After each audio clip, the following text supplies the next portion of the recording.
Gabón, buenas noches, señoras, señores, bienvenidos a una nueva edición de temas de actualidad. Que un niño sufra acoso escolar me parece al menos tan grave como que una mujer sea víctima de la violencia de género. El colegio lo niega, los padres de los acosadores también lo niegan, o al menos lo ocultan, y las administraciones y las instituciones que son competentes en este asunto no ponen medidas, o si las ponen no terminan a conseguir resultados. Lógicamente ustedes se han dado cuenta que hoy hablamos del acoso escolar, pero ¿cuántos niños, niñas o adolescentes tienen que quitarse la vida para que termine este problema? Rotundidad en esta presentación. Presentamos a nuestros invitados de hoy. Saludamos en primer lugar a Elena Ayarza, que es la responsable de la Oficina de Infancia y Adolescencia del Ararteko. Gabón, y buenas noches. Gabón. Luego les pregunto a ver si comparten estas frases que he hecho en la presentación. Iñaki Alonso, responsable de sensibilización y políticas de infancia de Save the Children. Gabón, y buenas noches y gracias también. Y tenemos también a Germán Cortázar, psicólogo clínico. Buenas noches. Buenas noches. Y gracias por acompañarnos. Nos falta la abogada, le dejamos ahí el hueco en nuestra mesa por si puede finalmente incorporarse a este programa. Pero si no, comenzamos una mesa además bien representada y les pediría eso. ¿Os ha parecido muy dura con las afirmaciones que he hecho en la presentación, un poco para resumir lo que es el acoso escolar? Elena. Sí. Me ha parecido una presentación dura porque yo creo que hay muchos matices, hay cosas que se están haciendo, hay padres que se enteran y que reconocen que su hijo puede tener o su hija una conducta inadecuada, hay centros que reaccionan bien, seguro que hay otros que igual no tan bien. Es decir, esto tiene muchos matices y creo que nos puede dar para poder charlarlos ahora. Y por ejemplo, uno de los temas que pongo encima de la mesa precisamente es eso. ¿Cómo se inicia el acoso escolar? ¿Empieza en el centro, sale en la calle, continúa en las redes sociales? Germán, Iñaki. No tiene que empezar necesariamente en ninguno de los sitios obligatoriamente. Creo que es verdad que en el colegio, en el centro escolar, es donde más suele empezar, porque es donde más interacción hay con otros niños. Al final es donde los niños más horas pasan y donde más se relacionan con otros chavales, pero también a veces ocurre en la calle, ocurre en los grupos de amigos.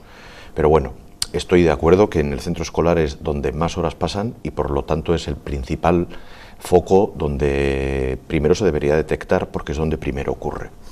Iñaki, ¿también? Sí, bueno, yo quería comenzar comentando, lógicamente, como persona que trabaja en una organización que vela o intenta trabajar por proteger los derechos de infancia, que fundamentalmente estamos hablando de violencia, ¿no? de una violencia ejercida entre iguales, y que realmente los casos de maltrato, lógicamente que llegan a un interés mediático, son graves, son vulneraciones graves de derechos del niño, en este caso quien lo sufre, pero realmente detrás de esos casos hay muchísimas situaciones invisibilizadas, ¿no? Es decir, muchísimas situaciones de violencia entre iguales que se dan fundamentalmente en el centro escolar, pero ya no solamente en el centro escolar, sino en el resto de relaciones sociales que los niños y las niñas mantienen entre ellos, incluidas las redes sociales, que supongo que hablaremos luego, pero que de alguna manera son el porcentaje mayor, ¿no? de esas situaciones invisibilizadas, ¿no? de violencia que muchos niños y niñas pues, están en este momento sufriendo. Es que a mí lo que me preocupa es que minimicemos el problema. Entonces, claro, sale a los medios de comunicación, pero los casos graves. Pero el ponerse en el lugar de ese niño, de esa niña o del adolescente, lo que está sufriendo en el día a día siendo víctima. Claro, a veces es que el sufrimiento es mucho más grande del que nos imaginamos. A ver, tenemos que tener en cuenta que en estas edades algo que ayuda mucho a los niños a desarrollarse es la integración en el grupo, esa referencia que ellos obtienen del grupo. Entonces, cuando del grupo de otros como ellos, en vez de obtener algo positivo, obtienen justo todo lo negativo, que es lo peor que les puede ocurrir, porque están recibiendo de su grupo de referencia algo malo, porque si lo reciben de un grupo externo o de los mayores o de otros ámbitos, pues quizás no lo viven tan cercano como cuando lo hacen entre ellos. Entonces es todavía peor cuando lo reciben de sus iguales, como tú decías, y por eso nunca hay que minimizarlo. Yo lo enlazo con lo que decías tú antes, que se ha sido muy dura en la presentación. Yo creo que no. Nunca se es muy duro en esto, porque en el momento en el que haya un niño que esté sufriendo, que lo pase mal y que sienta angustia, ansiedad, podemos hablar luego de todos los síntomas que tienen, ya es digno de que nos pongamos muy serios y les defendamos. Y para eso no tiene que haber ni muertes, ni palizas, ni tiene que haber cosas un poco más graves, que son las que saldrían en los medios de comunicación. Sí, sí, porque todo esto parece que empezó con el caso del niño de Joaquín, que va, pues, el niño de Hondarribia. Ese es verdad que es un caso muy llamativo y evidentemente muy grave, pero desde mi punto de vista es igual de grave, saltando las distancias, sí, sí. Cualquier niño que está sufriendo en el día a día, que cada día le insultan, que cada día lo pasa mal, que cada día le apartan, eso para mí, en el desarrollo de un niño, que es lo que tenemos que velar los adultos y los cuidadores, es, pues, entre comillas, igual de grave que lo otro. Y tenemos que atenderlo y tenemos que ser muy serios y muy firmes. No, como se dice vulgarmente, no tenemos que pasar ni media. Elena. No, a ver, indudablemente la situación de acoso, una situación de violencia entre iguales, es una situación grave, sin tener que llegar a los extremos de atentar contra tu vida ni nada. Yo sobre todo me refería a que no suscribía todas las afirmaciones que se habían hecho al principio por lo que había comentado. Yo creo que precisamente has citado el caso de Joaquín, que yo creo que es como de allá del 2006 o así, y yo diría que ese fue un hecho que en Euskadi produjo un shock tan importante, social, fue como una campanada, una llamada de atención respecto a hasta qué límites podía llevar una situación de acoso, pero que por otra parte tuvo su lado positivo de que nos pusimos todos, las administraciones se pusieron lo vieron y se pusieron a trabajar, la sociedad lo vimos y empezamos a darnos cuenta que ahí hasta podíamos tener también un papel como padres o como ciudadanos en todo caso, aunque no sea más que este mismo de no dejar pasar ni una, ¿vale? Aunque no sea este. Entonces, por eso yo decía que, hombre, que hay matices, porque yo sí creo que hemos venido haciendo cosas y que quizá en esto del acoso nos puede pasar como, voy a poner un ejemplo muy tonto, como la limpieza en el metro. Mientras todo va bien y está limpio, no nos damos cuenta, esto es, pero cuando hay una huelga de limpieza y está todo lleno, entonces apreciamos, entonces aquí probablemente haya habido casos que se han reconducido, que se ha llegado a buen puerto, que los agresores han tomado conciencia de lo que han hecho, que las víctimas han podido restaurar sus relaciones, pero precisamente porque se ha solventado, no las conocemos. Yo de alguna forma también buscaba provocar, provocar un poco todos los agentes que hablaremos y analizaremos, todos los agentes que intervienen en un tema de acoso escolar. Sí, Iñaki, adelante. Sobre lo que comentabas previamente en relación a si relativizamos un poco el impacto de la violencia, nosotros precisamente en el último de los informes que hicimos, yo creo que el título es muy significativo, yo a eso no juego. De alguna manera la conceptuación de determinadas conductas de violencia entre iguales como conductas normales o entre comillas admitidas relativamente socialmente sigue sucediendo. Eso precisamente probablemente es uno de los matices de los que habla Elena. Yo creo que es uno de los matices en los que debemos de trabajar, y debemos de trabajar no solamente como agentes sociales especializados en la materia o como agentes educativos o al fin y al cabo como padres y madres que somos cada uno, sino debemos de trabajar como sociedad. O sea, la sociedad no puede permitir una conducta violenta contra la infancia y no podemos admitir determinadas conductas como normales, como bromas, como cosas de niños. No son cosas de niños, las cosas de niños finalmente vulneran derechos de niños, hacen sufrir a niños y a niñas y desde ese punto de vista debemos de afrontarlo, ¿no? Y la responsabilidad entendemos que debe ser compartida. A veces también lanzamos el mensaje de que se pone un peso excesivo en el ámbito educativo. El ámbito educativo tiene su responsabilidad, las administraciones educativas tienen su responsabilidad, pero otros agentes sociales tenemos nuestra responsabilidad. Y si bien debemos de exigir a las instituciones educativas, al mismo tiempo no debemos poner el 100% del peso en los agentes educativos. ¿Estás incluyendo, por tanto, a los padres? Obviamente. ¿Al padre de la víctima, del acosado o del acosador? A los dos. Ambos. Hombre, yo debo de, no sé, en estos tiempos de ser política o impolíticamente correctos, pero lógicamente en el maltrato entre iguales se da una situación de víctima, una situación en un momento, persona, niño, niña, acosador, y ambos, como organización que defiende los derechos de infancia, con ambos debemos de trabajar, y debemos de enfrentar ese... Mira, de hecho, uno de los datos más significativos de nuestro estudio en su momento fue que aproximadamente un 3% de los niños y niñas encuestados en algún momento habían proferido insultos a compañeros y compañeras. Y cuando le preguntas por qué, la respuesta es que no tienen ninguna excusa, o sea que no saben por qué. No saben por qué. Es algo normal. Para nosotros eso fue preocupante. Sí. Fue preocupante porque de alguna manera está exponiendo una realidad que tiene que ver con los procesos de educación social. Pero más preocupante me parece cuando oigo voces que argumentan, pero si esto ha existido Pues toda la vida. Toda la vida, sí. Entonces, ¿cómo respondemos a esa frase? Bueno, no hay que darle más importancia, esto ha pasado siempre. Bueno, porque haya pasado siempre no quiere decir que sea bueno, o que lo tengamos que permitir, ¿no? Que no tengamos que cuidar de nuestros menores.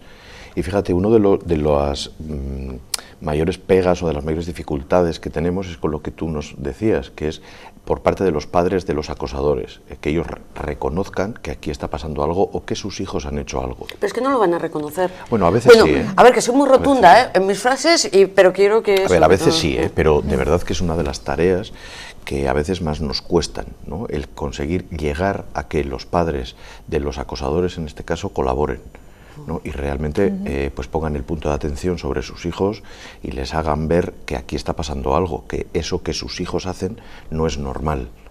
Eso lo veo a veces mucho más complicado que por parte del acosado, que ese evidentemente lo está sufriendo y sus padres enseguida lo reconocen. Cuesta mucho que lo reconozcan los centros escolares, pero lo que más cuesta es que los padres de los acosadores pues realmente tengan ese pues buen punto de vista de que, bueno, si mi hijo está haciendo algo malo, pues habrá que arreglarlo, sin echar culpas, sin echarnos las manos a la cabeza, pero desde la parte que les toca hay que hacerles ver que eso que sus hijos hacen pues está mal hecho, que no, sus hijos no son ni los más guapos ni los más buenos, son como cualquier otro, y si está haciendo algo malo, pues les tendremos que ayudar a que lo dejen de hacer. A mí me gustaría en todo caso destacar o rescatar un elemento que está por aquí ya mencionándose, y es lo que tiene que ver con esa aceptación, ese cierto grado de normalización de conductas que no es propio ni exclusivo de los menores. A veces escuchamos en los adultos también, nos relacionamos con insultos. Con insultos cariñosos, decimos que son, o no tan cariñosos en otras ocasiones. Es decir, que al fin y al cabo nuestros niños y niñas pues viven con nosotros, viven en esta sociedad y ven y no hacen cosas muy distintas de las que también hacemos, ¿no? Entonces, yo me gustaría también en ese sentido, primero, rescatar ese elemento de que estamos hablando de determinadas pautas sociales también de conducirnos, y que subyace también sobre todo un desequilibrio, una asimetría en el poder, o por lo menos un intento de imponer esa asimetría de poder cuando se hace este maltrato, ¿no? Y eso también lo tenemos en nuestra sociedad. Entonces, yo creo que se puede trabajar, quizá ya de una manera más preventiva, esto del acoso, abordando esos factores que pueden estar en la base de esas prácticas violentas, de esas conductas violentas. Y para eso, y aquí ya traigo otro elemento, también me parece muy importante trabajar con los testigos. O sea, con los compañeros y compañeras que en ocasiones, cuando tú preguntas, saben lo que pasa, lo ven, te dicen, sí, claro que sabíamos que esto sucedía. ¿Y por qué no habéis hecho nada? O sea, ¿qué es lo que está detrás también de esa inacción? Bueno, la normalización, si ellos lo ven como algo normal, y creo que es muy importante por lo que tú dices, porque han visto que en su casa eso también es normal, ese modelo de tratar a la persona que tienes al lado, los niños lo van a copiar de sus padres. Tenemos que recordar que los niños maduran por modelado. Modelado es coger un modelo, imitan a un modelo. ¿Cuál es el modelo más universal que todos los niños tienen? Sus padres. Entonces, si en sus padres ven que tratan a otras personas con una superioridad, no como una igualdad, que es lo que tú decías, pues evidentemente luego ellos eso lo van a reproducir en su ambiente. y se van a sentir superiores a los de al lado porque ven que ese es el modelo en el que han vivido. Con lo cual me estáis dando la razón. Cuando alguien,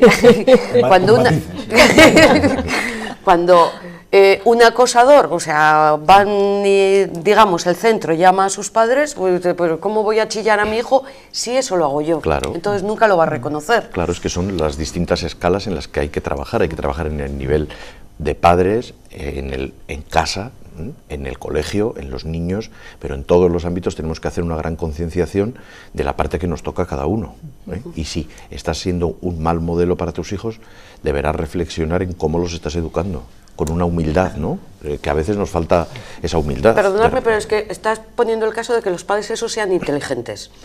Pero hay si muchos lleva que de sí, caso esas conductas... Pero hay muchos que son, que sí, que sí. Yo con respecto, estoy completamente de acuerdo en lo que comentaba Elena, porque ha introducido esos elementos sociales que yo mencionaba también en la primera de las intervenciones.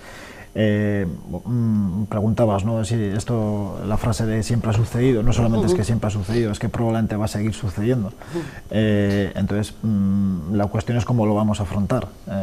Cómo vamos a afrontar esto desde nuestra responsabilidad como agente educativo, como padre, madre o como institución pública que tiene que velar cómo lo vamos a afrontar. Y no solamente lo debemos afrontar con medidas reactivas, que son importantes. Las medidas reactivas son importantes, el establecimiento de protocolos son importantes, el establecimiento de medidas, en su caso, son importantes, reconocer a la víctima es importante, restaurar es importante, pero tan importante como eso es el proceso de prevención, el proceso de generación de convivencia, el proceso fundamentalmente de involucración del grupo. El grupo pesa mucho, el grupo sigue pesando mucho. Si el grupo pesa mucho en los adultos, el grupo en los adolescentes pesa todavía más. El trabajo de las personas y de los chicos y las chicas que son testigos de situaciones de violencia entre iguales, que son testigos en ocasiones de conductas de acoso y que en el grupo no lo reconocen porque pesa, porque se presiona. Porque se juntan al más fuerte. Porque se parte de una situación de jerarquía, porque se parte de una situación de desigualdad, porque es un elemento fundamental en todos los casos de acoso. Hay una situación de desigualdad, una situación intencionada, una situación recurrente y probablemente quien ejerce la violencia o quien ejerce esa desigualdad es probablemente pues, una persona más fuerte que lo ejerce con alguien más débil. Yo matizaría, yo no creo que en todos los casos se unen al más fuerte. Otra cosa, lo que sí suscribiría es que no defienden al que es acosado. Efectivamente.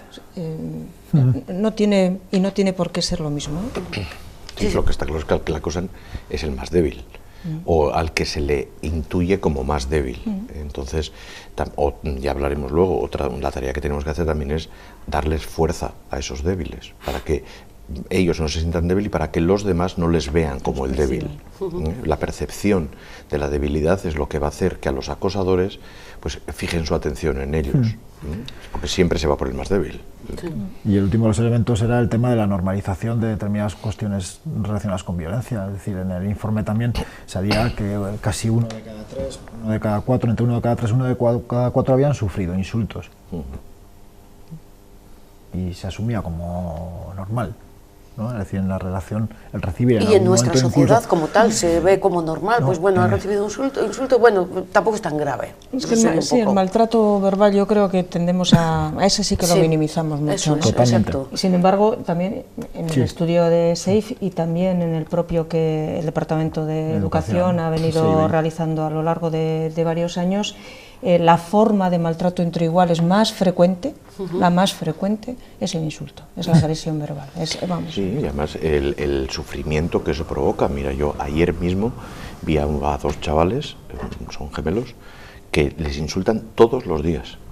Entonces, claro, su situación de estrés ante el mero hecho de ir al colegio, que es lo que tienen que hacer todos los días, y pasar allí 8 horas, incluido el comedor, donde cada vez que pasan les insultan, no os podéis imaginar el grado de sufrimiento que tienen estos chicos.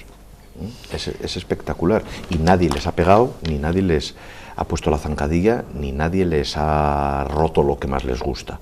Pero estar continuo es como una gota que va cayendo todos los días, todos los días. Al final una gota hace un agujero. Y en un chaval que se está desarrollando, que continuamente, pases por donde pases, hay alguien que te diga el mismo insulto continuamente, pues el grado de malestar que tienen estos chicos es impresionante. Se puede decir, pues vaya tontería, si nadie les ha pegado.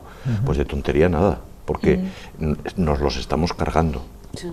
entre todos, y fíjate, nos meto entre todos, por lo que decíamos antes de todos los que estamos alrededor de eso y que a veces no hacemos nada por pasiva.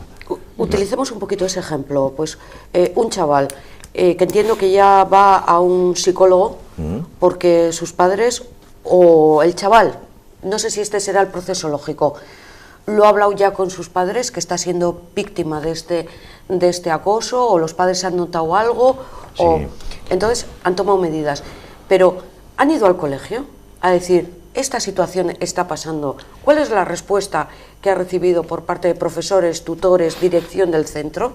Pues en general la primera respuesta al primer sitio al que van los padres suele ser al colegio, van al tutor o van al responsable o a hablar con quien esté un poco al cargo de sus hijos, y en general la respuesta que obtienen es que aquí no pasa nada y que aquí no pasa nada. La primera, Sí. En general.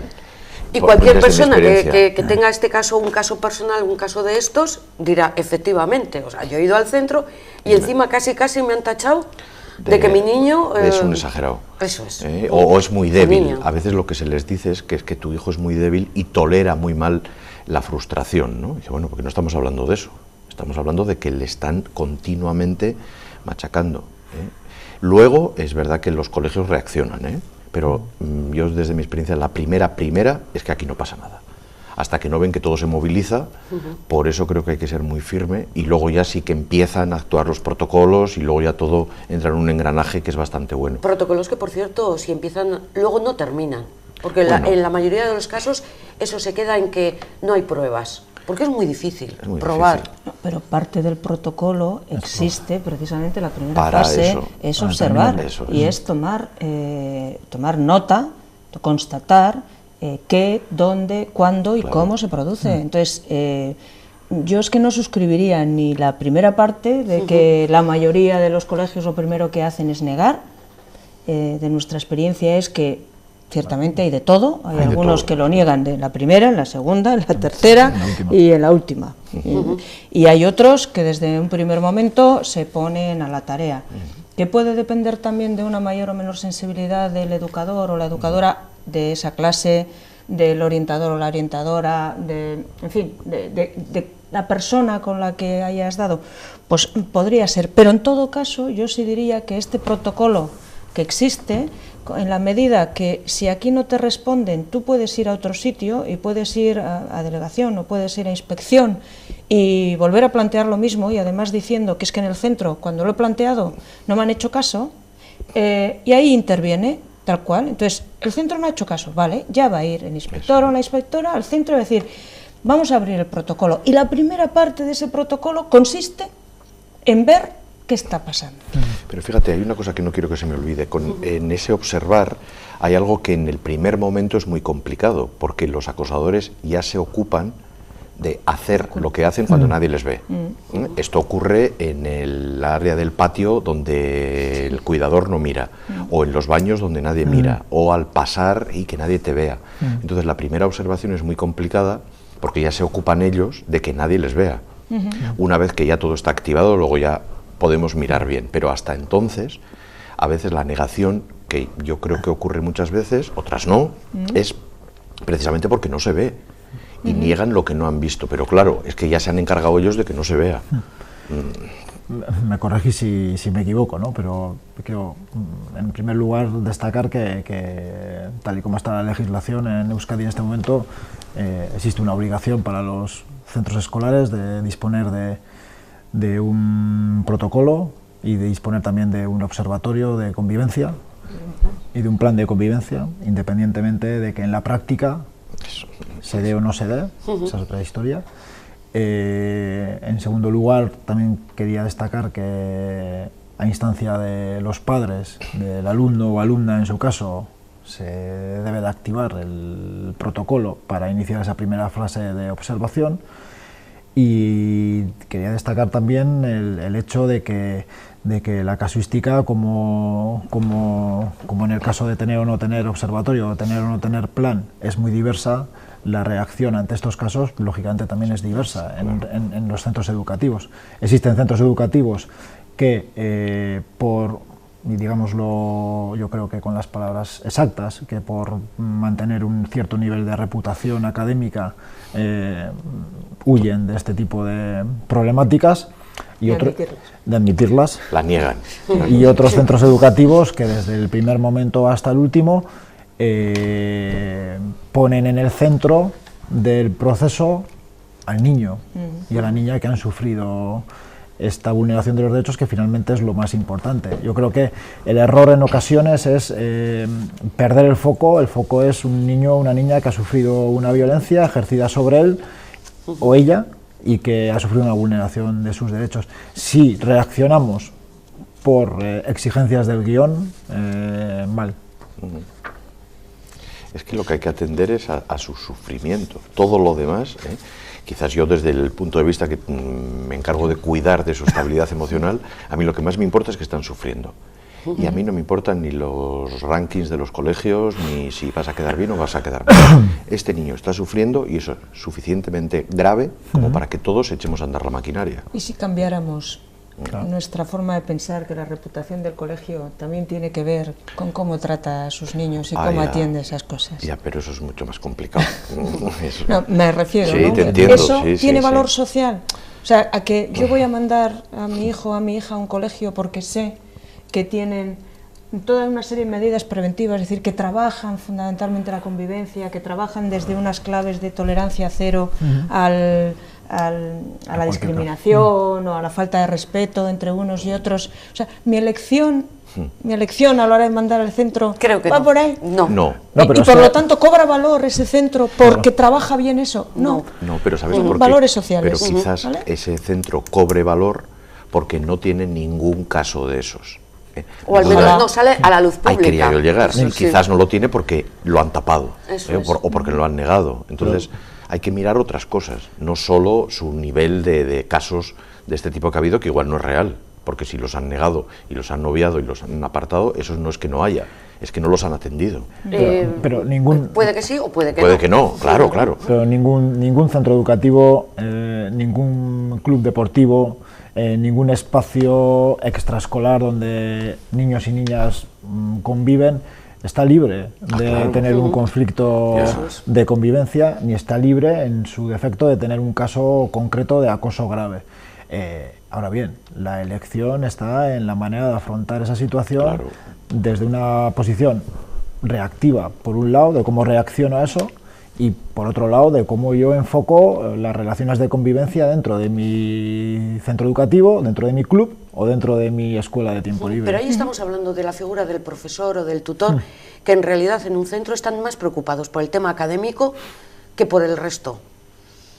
Y sigo un poco con mis frases, un poco buscando también la polémica. Eso está cambiando, está cambiando porque cada vez hay más sensibilización, quizás porque ha habido casos graves, como decíamos antes, que entre comillas pues han valido para que algo es la voz de alarma, ¿no? Que no es que nos alegremos, pero tiene otra lectura que es la de ha valido para eso. Sí, que no esté oculto. Eso es, con lo cual cada vez hay pues más profesores, afortunadamente, que se preocupan también de lo emocional, y no vamos a ser tan derrotistas. Hay muchos que se preocupan y se preocupan muy bien, además. Enseguida da la voz de alarma de que a este niño algo le pasa. Porque eso es lo primero que se ve, que el niño cambia. Y cuando ha cambiado... ¿Pero un profesor es capaz de darse cuenta de que ese niño algo le está pasando? Sí, mira, ahí... Digo, si está pues sentado, me estoy imaginando lo que es un aula normal y al profesor pues dando su clase habitual, sistema tradicional. Se tiene que fijar en los resultados escolares, en las notas. Hay una bajada. Pero en esos casos puede echar la culpa a los padres. Vale, pero ya algo pasa. Es la primera señal de que algo pasa. Luego, en cómo está en su estado de ánimo, si habla menos, si no habla menos, y para mí algo importante en sí, cómo se relaciona con los demás. Si de repente está apartado, si no juega, si no interactúa bien con todos los demás de su clase, es que algo está pasando. Algo. Por ejemplo, si tiene malas notas, igual lo que está pasando es que no estudia. ¿Vale? Pero luego buscaremos qué es lo que le pasa. Igual es que no estudia. Puede que haya una dificultad en casa. Eso o sea, no todo es atribuible a... Eso es. Pero en cuanto cambian las notas, cambia el estado de ánimo del niño y cambia su relación con los demás niños de su entorno, algo pasa. Esos son los indicios. Sí, luego buscaremos el qué pasa. A veces será un caso de acoso y a veces será que es un vago y no estudia y a veces será pues que en casa no le han motivado lo suficiente.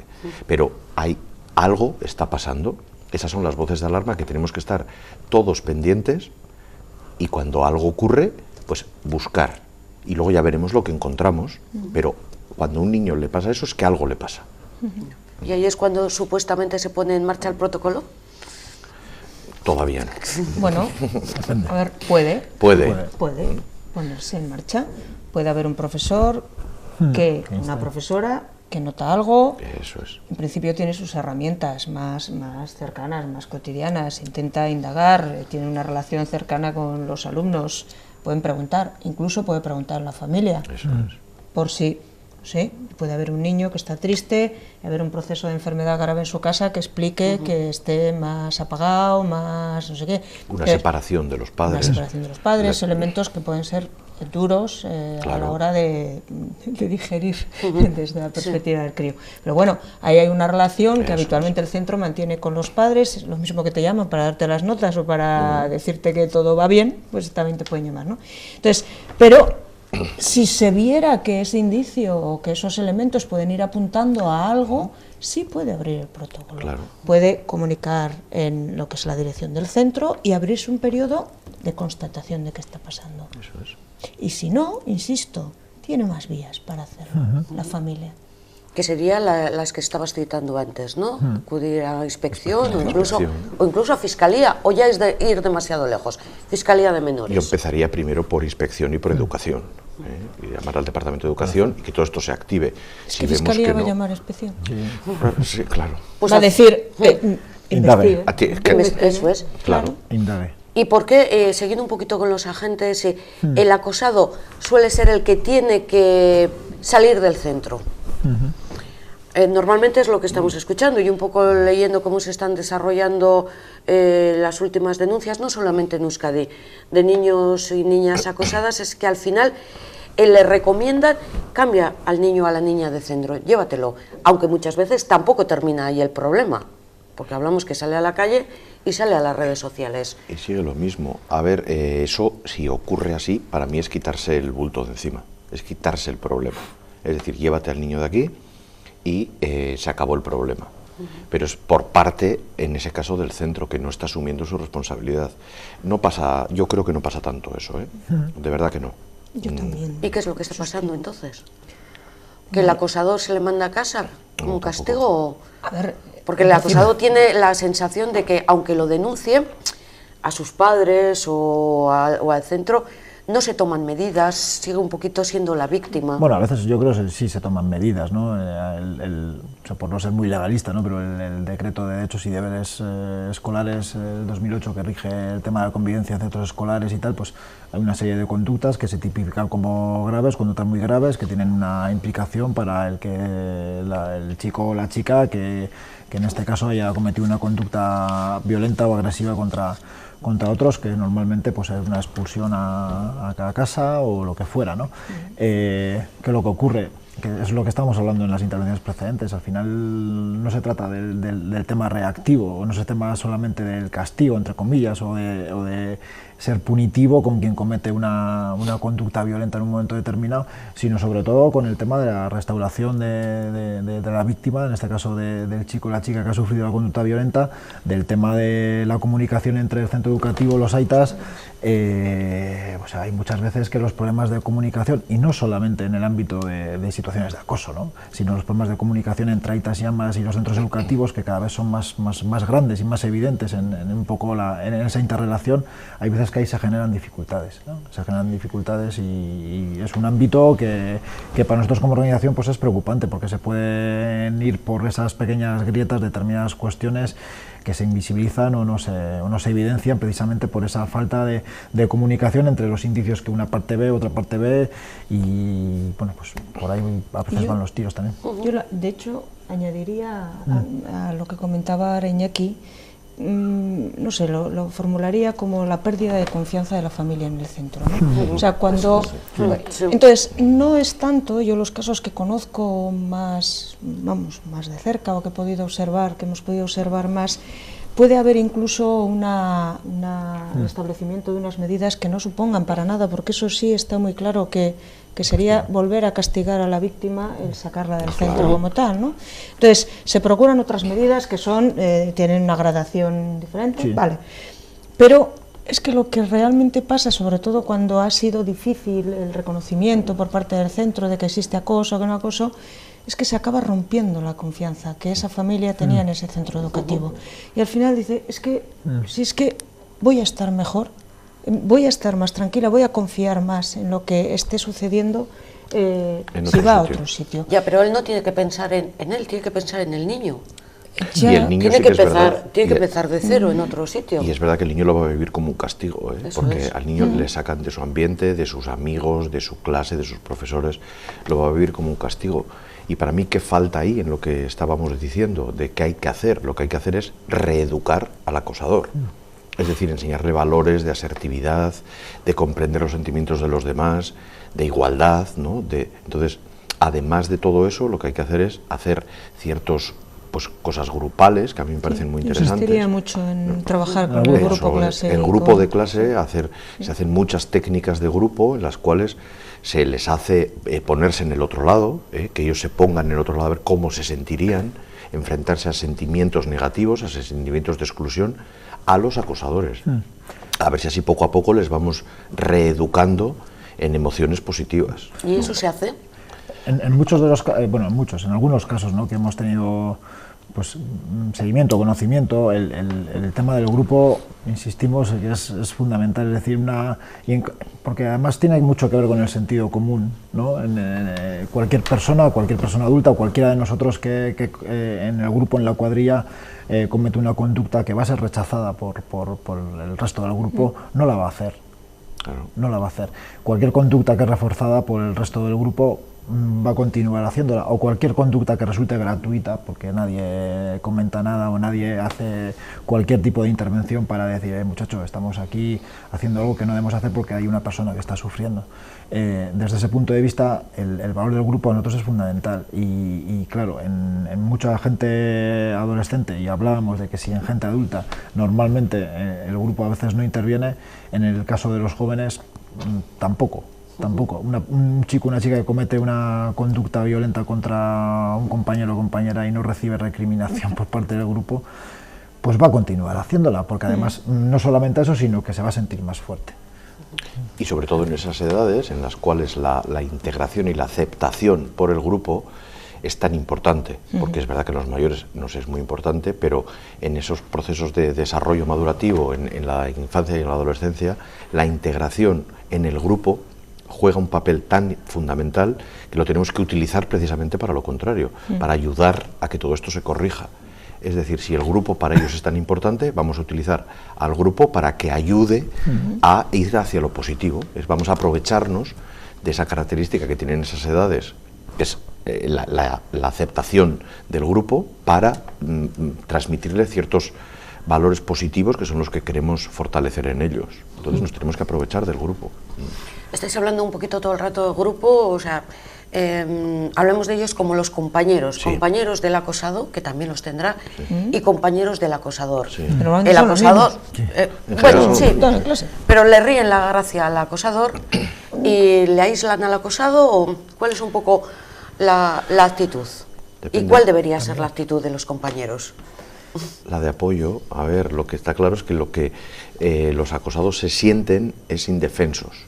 Entonces, les tenemos que dar todo tipo de apoyos. Del apoyo de los adultos es muy importante. Lo que contrario de la indefensión es el sentirte apoyado, el que no estás solo, el que no te van a ayudar. Pero ¿cómo pides tú a un menor de edad, o sea, una edad de un infante, Sí. Que se ponga al lado del que está sufriendo? Pues haciéndole ver cómo se sentirá, trabajando los sentimientos y trabajando las emociones. Y los niños perciben los sentimientos, Perfectamente. y perciben que el otro lo está Perfectamente. pasando mal. Y son conscientes.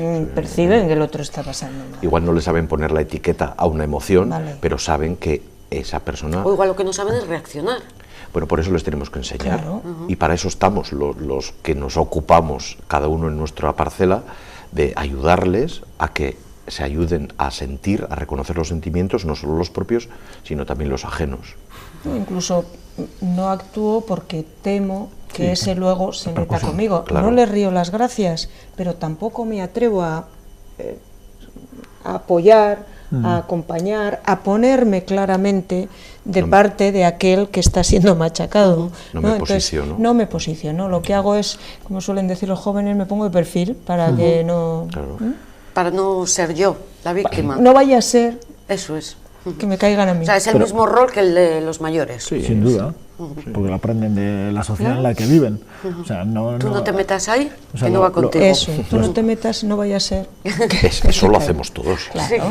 A ver, no vamos a librarnos aquí de culpa, eso lo hacemos todos. Bueno, por una vez estáis de acuerdo conmigo en algo.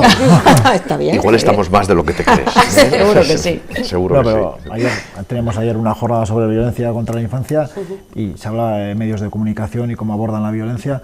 Y nosotros hacíamos la reflexión, los medios de comunicación son los que tenemos en la sociedad que tenemos. Los medios de comunicación no son ajenos a la sociedad, es decir, nuestros entes educativos no son ajenos a la sociedad que tenemos.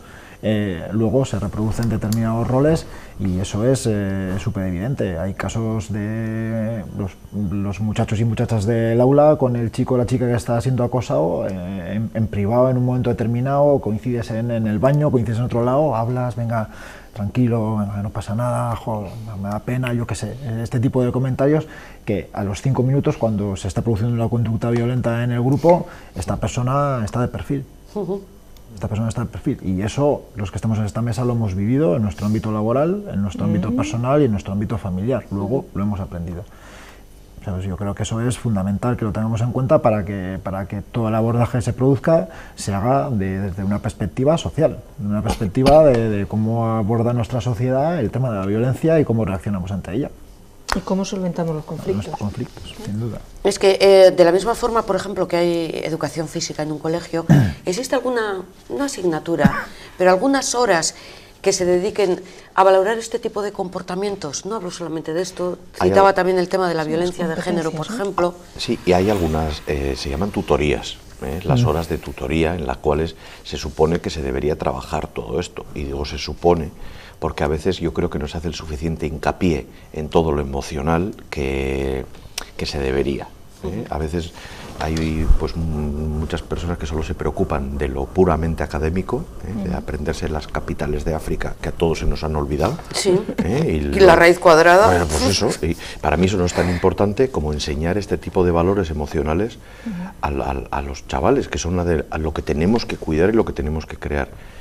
Se hace en las tutorías, pero yo creo que se podría trabajar más. Lo emocional, para que ellos sean capaces de también centrarse en sus sentimientos, en sus emociones y en las de los demás. Pero es que ponemos aquí, perdona que te interrumpa, No, Iñaki, no. Al mismo nivel al acosado y al acosador. Como si el acosador fuera también víctima de una sociedad que hemos creado entre los mayores, y por lo tanto, pues bueno, les vamos a reunir en grupo, vamos a decir, oye, es que eso no se hace, y por aquí no. Yo contestando a eso, yo creo que no es que estemos poniendo al mismo nivel acosado-acosador, estamos viendo una conducta violenta de un niño o una niña con respecto a un igual. Entonces, lógicamente, nuestra mayor preocupación es el sufrimiento de la persona, en este caso del niño o la niña que sufre violencia, pero nuestra obligación, como en este caso hablo por nosotros, ¿no? Como organización que trabaja por la defensa de los derechos de infancia y protección, es también trabajar con la persona que ejerce la conducta violenta. Y como agente educativo. Lógicamente, bueno, lógicamente. Recuperar a ese... Lógicamente. Yo hablo porque me toca y va en el rol de nuestra organización y lógicamente comparto esa opinión, ¿no? De que los agentes educativos deben de verlo de esa manera, independientemente de que es muy complejo, muy complicado, porque estamos hablando de... el profesional lo sabe, estamos hablando de sentimientos, estamos hablando de sufrimiento, estamos hablando de mi hijo, de mi hija, que es quien ha sufrido esta conducta violenta. Y de un futuro adulto, en el mejor de los casos, o sea que... Y de su desarrollo, ¿no? Eso, Que el desarrollo... sí, que dices, es que, ¿cómo va a terminar cuando tenga 20, bueno, cuando sea adulto? Pues si se ha desarrollado sufriendo, pues probablemente va a terminar mal. Sufriendo. Sufriendo, Sufriendo. claro, porque ya se ha cogido un camino de sufrimiento. Y lo que tenemos que procurar es transmitirle pues felicidad y evitarles todo el sufrimiento que podamos. cada uno desde donde nos toca. Que no quiere decir que un menor no tenga que frustrarse ante determinadas situaciones, que eso es algo que es inherente a la vida. Son dos cosas totalmente distintas. Una cosa es la frustración, y además yo creo que educar en la tolerancia a la frustración es muy bueno. Es algo que nosotros trabajamos mucho siempre, que es educar a que en la vida hay frustraciones y te tendrás que saberlas tolerar. Eso es totalmente distinto del sufrimiento. Eso es decir, mira, no todo sale bien en esta vida y aprende desde pequeño por que supuesto. Eso no. Y no todo lo que quieres a la primera se te va a conceder y te tendrás que esperar a conseguirlo, ¿no? Pues como todos tenemos que hacer. Incluso a veces ni así. Ni así tampoco llega. Eso es la tolerancia a la frustración. Pero el sufrimiento es otra cosa. Son dos cosas que no tenemos que mezclar, ¿eh? Ya como padre, ya no como trabajador de Save the Children en este caso, yo a veces me pregunto si, contestando a lo que lanzabas anteriormente, si hay que trabajar más el tema de emociones o de valores o de cuestiones en el ámbito escolar y no tanto cuestiones académicas. Yo me pregunto como padre, digo, yo estaría dispuesto a que mi hijo o mi hija perdiera una hora de matemáticas, una hora de inglés o una hora de cualquier asignatura que vamos a considerar de manera utilitaria para su futuro y para su porvenir, para dar una hora de esta temática que estamos hablando? Responde tú mismo como padre. Pues debería de responder sin ningún tipo de dudas que sí, que estaría encantadísimo. Claro. Pero internamente me genera la duda del entorno y la sociedad en la que vivo, me hace generar dudas en la respuesta. Sí. Pero es una cuestión de compaginarlo. Yo no creo que haya que elegir. O te enseño esto o te enseño lo otro. Habrá que compaginarlo, ¿no? Pero decías que se le prestaba igual poco tiempo, poca dedicación, entonces a eso respondía ella aquí, ¿no? Bueno, pero se podrá quitar de otros sitios. Yo siempre pongo un ejemplo. A ver, antes hablaba de las capitales de África. Tengo otro que a los que tenemos cierta edad, a mí me trae por la calle la amargura. A ver, los afluentes del Ebro por la derecha. ¿Qué era aquello? ¿Cuántos te sabes? Pues eso, entonces todo aquel tiempo que gastamos, pues entonces todo eso no ha valido para nada, para nada. Todos los años repetir los afluentes del Ebro por la derecha. Bueno, yo quiero pensar que ya no hacen eso. Bueno, digo, por eso te decía los que tenemos una edad. Eso seguro que no hacen. Pero por eso te digo, los que tenemos una edad que nos educaron en eso, ¿no? Pero quizás lo que aprendiste de otros no se te han olvidado nunca. Entonces, habrá que encajar los tiempos educativos para que nos dé tiempo a saber por lo menos cuál es el Ebro, tampoco nos vamos a pasar, pero también a lo que son las emociones, los sentimientos propios y ajenos. No me canso de repetirnos de ajenos. A mí, yo soy una firme defensora, y aquí que hemos compartido algunos espacios más y hemos escuchado en más ocasiones, de que entiendo que el sistema educativo debería hacer más en la línea que dices tú, sobre todo por preparar personas, o sea, ciudadanos y ciudadanas, personas que se conocen, que saben relacionarse. Pero, por otra parte, cuando yo observo este estrés al que sometemos a nuestros niños, estas agendas en las que les preparamos porque es muy importante que sepa inglés desde los 6 años y que además sepa alemán, porque como viene dando el alemán, dentro de poco tendrá que aprender chino, porque como va a venir el chino, y que además la tecnología la tiene que dominar, y además ahora ya es que tiene que ser deportista, porque claro, es importante también lo importante, y además artista, me da la sensación de que realmente no nos acabamos de creer eso. Claro. O sea, que anteponemos realmente aquellos elementos que desde nuestra perspectiva de adulto entendemos que más instrumentales, más útiles para una vida, bueno, igual muy exigente, igual es que lo Pero que qué tenemos trampa es lo de la utilidad, ¿no? Que es tan útil. Si al final hay cosas que ahora se pueden buscar en Internet muy fácil, pero tú no puedes buscar cómo te sientes en Internet. Entonces, pues buscar datos es, bueno, lo pueden buscar, les podemos enseñar a buscarlo, pero ¿cómo les enseñamos a sentir y a tener emociones? Pero un 99% de los padres opinan así.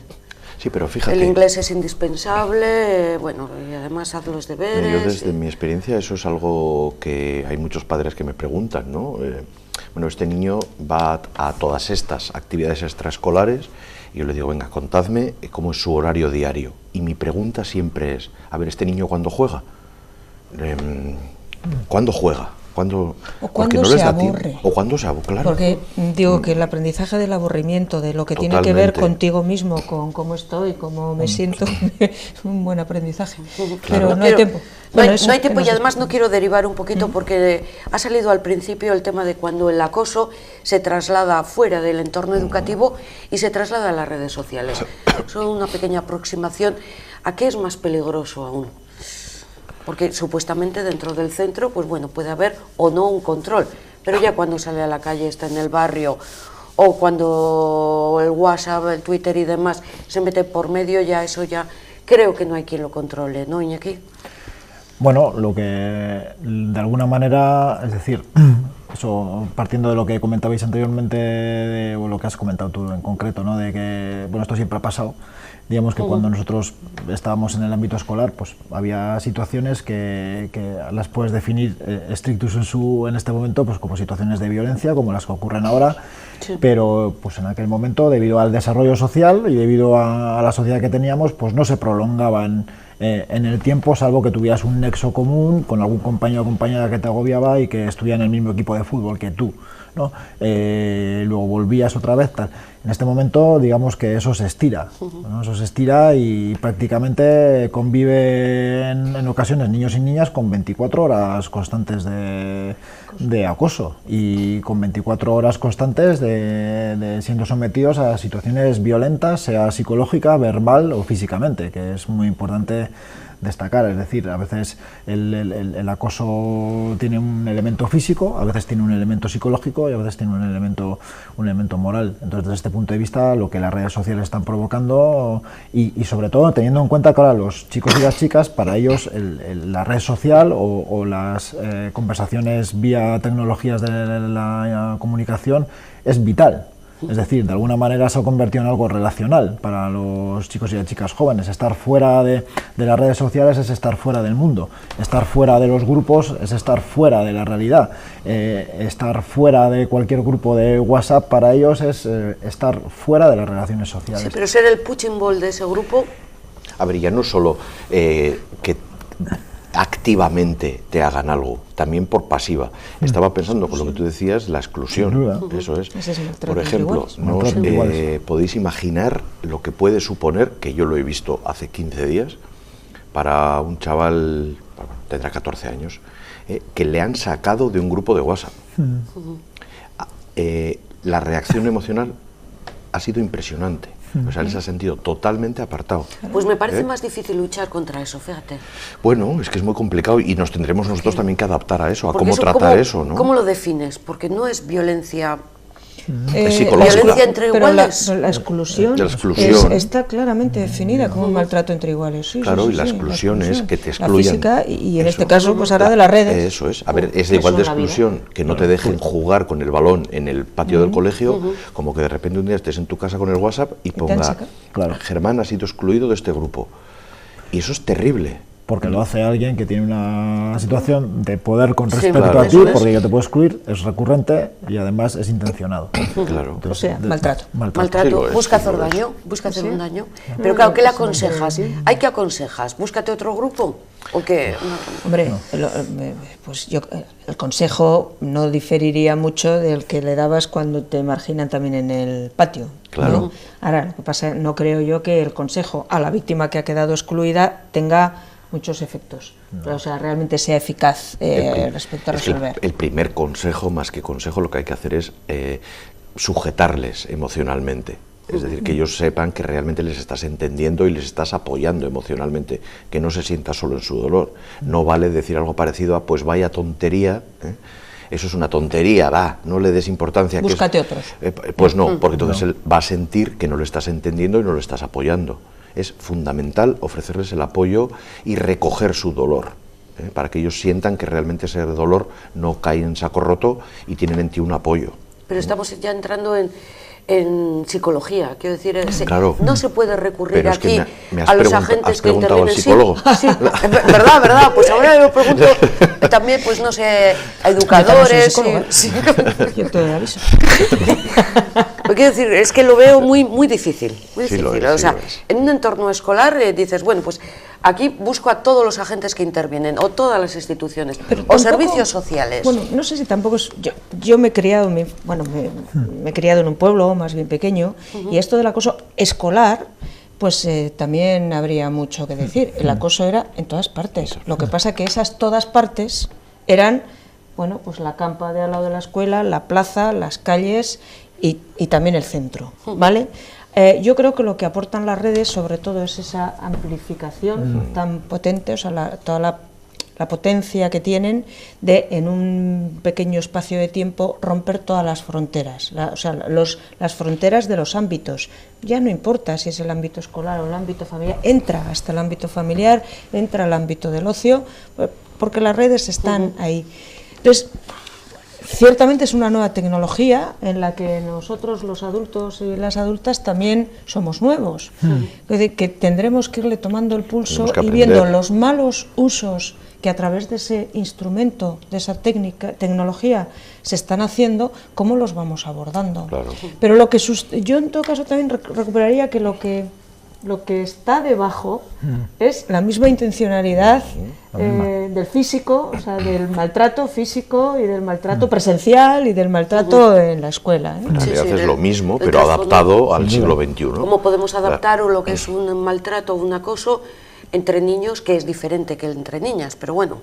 Tiene sus maticillos también. O sea, igual el de niños puede ser más violento físicamente, mientras que el de las niñas, que no lo sé, psicológicamente. Bueno, tendrá ciertas las diferencias propias de lo diferentes que somos los hombres y las mujeres, los chicos y las chicas, pero en realidad el fondo, que era lo que tú decías, es el mismo. O sea, la base, la raíz de todo siempre es la misma. Sí, y en las redes además se amplifica y se multiplica. Es decir, nos hemos encontrado con realidades de una persona acosando a un muchacho o una muchacha y personas que absolutamente tienen que ver en la historia, es decir, que no se conocen del ámbito donde se origina o que desconocen a la víctima, pues con sus comentarios en redes sociales, fotografía, o sea, completamente desconocidos, es gratuito el sumarse, ¿no?, a esa bola, hacer escarnio, sí, hacer escarnio y de alguna manera pues amplificar el sufrimiento que está sufriendo y de alguien desconocido, o sea, porque alguien desconocido se suma al carro, y yo insisto, me siento ser repetitivo y tal, pero insisto que tiene que ver con la sociedad en la que vivimos, y que tiene que ver con la es decir, la violencia genera violencia. Eso se comentaba en la jornada, y una sociedad que permita la violencia o que de alguna manera permita determinadas conductas violentas asumiéndolas como normal, pues los efectos que se producen son estos. Aún así, como conclusión, ¿dejamos espacio para la esperanza? Hombre, claro, en este tema? Sí, yo sin lugar a dudas, vamos, yo soy lo último que voy a perder en esta vida. Y para eso tenemos que trabajar, cada uno desde donde nos toca, y para eso tenemos que hacer todo lo que cada uno podamos. Y la esperanza siempre, siempre. Y yo diría que tenemos que seguir trabajando, Eso porque como creo que todos reconocíamos aquí, hay cosas que se están haciendo bien, hay gente que está haciendo bien, que está preocupada, y por lo tanto, pues esa es la línea en la que tenemos que seguir trabajando. Merece la pena, nos jugamos cosas muy importantes, como son nuestros niños y nuestras niñas, así que habrá que seguir. Sin duda. Yo creo que hay espacio hay para nuestra obligación de seguir trabajando por fortalecer todas aquellas cosas buenas que se están haciendo en este ámbito, que se están haciendo, y por corregir y enfrentar las nuevas realidades de violencia que los niños y las niñas de Euskadi en este momento están enfrentando. Entonces yo creo que no solamente espacio para la esperanza, pero sobre todo espacio para nuestra obligación de seguir trabajando. Me quedo con unas frases que habéis comentado, o al menos con unas palabras, el tema de la prevención, aunque no hemos hecho demasiado hincapié, pero se da por hecho que es muy importante, el tema de que las redes sociales, y de esto tendremos que hablar en un futuro próximo, ejercen un papel muy importante en la educación de nuestros menores, y sobre todo con un deseo de ojalá que no tengamos que ver ni a nuestro alrededor ni en medios de comunicación que se ha producido un caso de muerte de un pequeño o pequeña, pues porque no puede soportar seguir viviendo acosado. ¿De acuerdo con esto? Por lo menos, si no estabais de acuerdo con el principio. Estamos de acuerdo con el Gracias por haber intervenido, por todas vuestras aportaciones. Les damos las gracias también a todos ustedes que nos siguen desde sus hogares. La próxima semana tienen aquí una cita de nuevo con nosotros en temas de actualidad. Les esperamos. Gabón.